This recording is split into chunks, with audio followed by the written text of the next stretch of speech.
ఇప్పుడు మాత్రం జోష్ రవి అదిగో నన్ను చూసి ఇలా అన్నావు కదా అని అన్నావా? నన్ను చూసి నువ్వు ఇరిటేట్ అయ్యావు కదా నన్ను చూసి.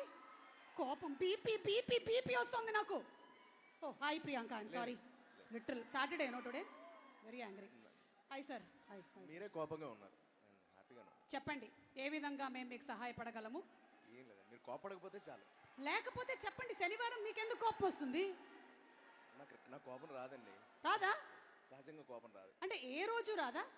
అంటే స్టేజ్ మీదకి వెళ్ళినప్పుడు మీరు మైక్ ఇచ్చి మీరు పక్కనే నిలబడి గమ్మున కానివ్వండి కదా, అలాంటప్పుడు కోపం వస్తుంది. అంతేగాని గర్ల్ ఫ్రెండ్ బ్రేకప్ చెప్పేస్తే కూడా కోపం రాదా?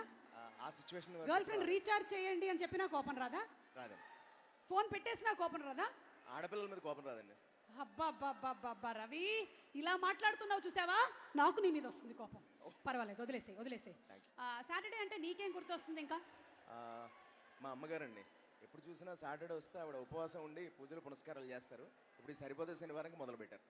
ఓ ఎవ్రీ సాటర్డే నీకు కూడా ఉపవాసమేనా? లేదు, అమ్మ ఒకరే. నువ్వు కూడా చేయొచ్చుగా అమ్మగారి కోసం ఏమైనా. మా సినిమా ఆడాలని చేస్తాం. అమ్మ కోసం ఏదైనా చెయ్యాలి, చెయ్యకపోతే నాకు కోపం వస్తుంది. లేదు, చేస్తానండి.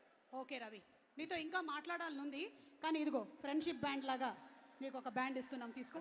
నేనే కట్టుకోవాలి. సరిపోదా శనివారం బ్యాండ్? లేదు అమ్మా, ఒకసారి అన్నయ్యకి కట్టు. హ్యాపీ రాఖీ తల్లి.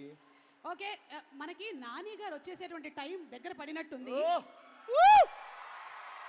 బట్ నాని గారు ఈ వేదిక మీదకి రావడానికి టైం దగ్గర పడుతుంది, కానీ నాని గారిని భూమి మీదకి తీసుకొచ్చిన ఆయన ఇక్కడే ఉన్నారు కాబట్టి వాళ్ళ నాన్నగారు. రాంబాబు గారు, ఒక క్వశ్చన్ అండి, అడగొచ్చా వద్దా? అంటే నాని మీకు ఎప్పుడు కోపం తెప్పించాడని అడుగుదాం అనుకున్నాను చిన్నప్పుడు. తెప్పించలేదు, అసలు ఒక్కసారి కూడా తెప్పించలేదు. ఎంత మంచి కుర్రాడు, చూసి నేర్చుకో.